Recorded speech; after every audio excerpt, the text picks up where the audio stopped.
Hey everyone, and welcome. So today, let's pull back the curtain on the digital world. We're going to talk about databases, the silent, powerful engines that run basically every app you use. We're going to explore how they keep your data safe, and what's really cool, how they're evolving for the modern web. All right, let's get into it. I mean, it feels totally instant, doesn't it? You type in your password and you hit enter and bam, you're in. But in that tiny little split second, there's this really complex security dance happening. Your app is firing off a bunch of critical questions to the database to make sure it's actually you. The best way to picture this whole thing is to think of it like a high-security lockbox, one that needs two completely different keys to open. See, the entire SQL security model is built on answering two really basic but super important questions. And getting past that first lock, well, that just gets you to the second one. And here they are, those two big questions. First up, you have authentication. The system has to verify your identity.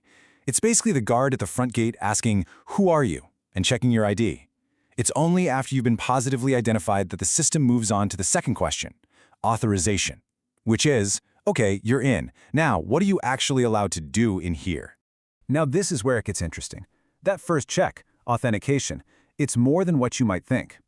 We all know the classic username and password, right? But behind the scenes, big systems use way more robust methods.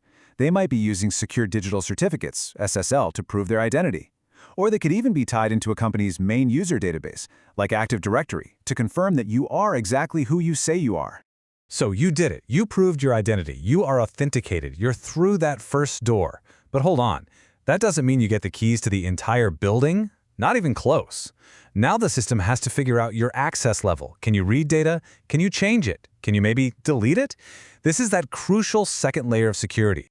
So how is all this managed? I mean, who decides who gets which keys? Well, database admins have a specific set of commands for this, and it's called the Data Control Language, or DCL. This is literally the toolkit they use to forge the keys for every single user and decide exactly which doors each of those keys can open. And the lifecycle for this is actually super straightforward. It's just so logical. First, an admin uses create user to make a new account. Simple. Then they use the grant command to give that user specific permissions. Like, say, you can view the customer table, but you can't change it. And then, if that user changes roles or leaves the company, the admin just uses revoke to take those permissions right back. It's simple, powerful, and really secure. This all leads us to the absolute golden rule of authorization, the principle of least privilege.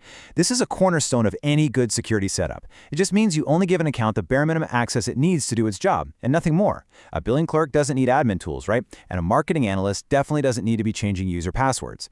And look, this isn't just some boring textbook theory. So many of the biggest data breaches you hear about happen because one single compromised account had way too much power, and the damage just spread like wildfire.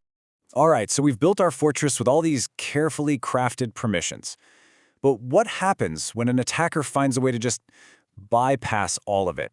This brings us to probably the most infamous vulnerability in web history. It's an attack that tries to trick the database into giving up all its secrets. It's called SQL Injection. And you gotta understand, at its heart, it's a con game.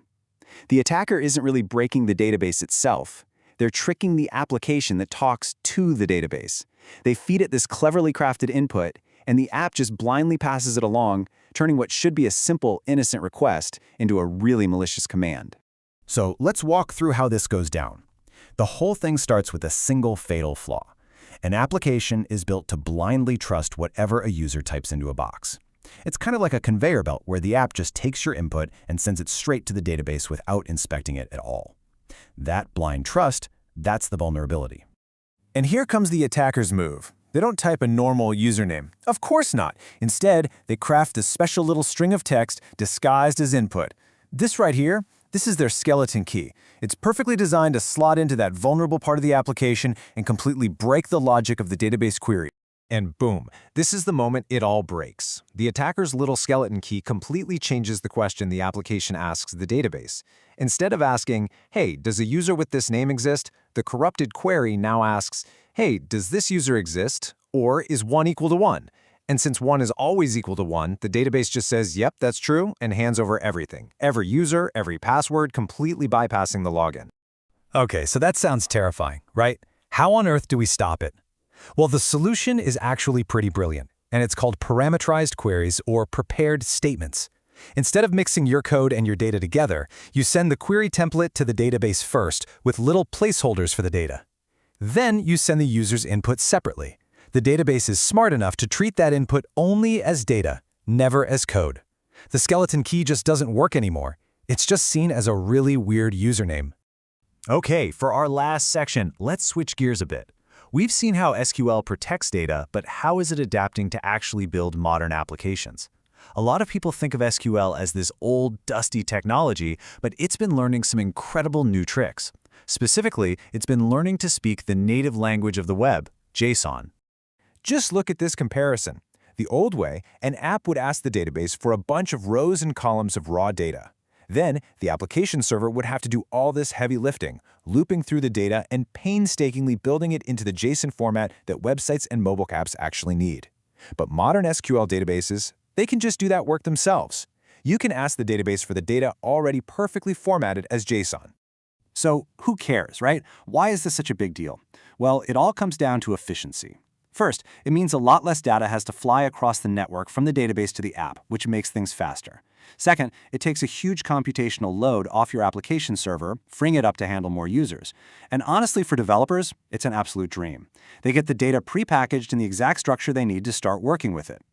And the magic behind this? It's all thanks to a new set of built-in SQL functions. For instance, a command like JSON object can take a whole row of data and wrap it up into a neat little package. And another one, JSON array aggregate, can take a bunch of those packages and bundle them into a list. These tools give developers incredible power to shape data right inside the database. It is a total game changer. And that really brings us full circle. It just goes to show that even these foundational technologies we rely on, like SQL, they aren't static. They're constantly evolving, becoming more secure and way more powerful.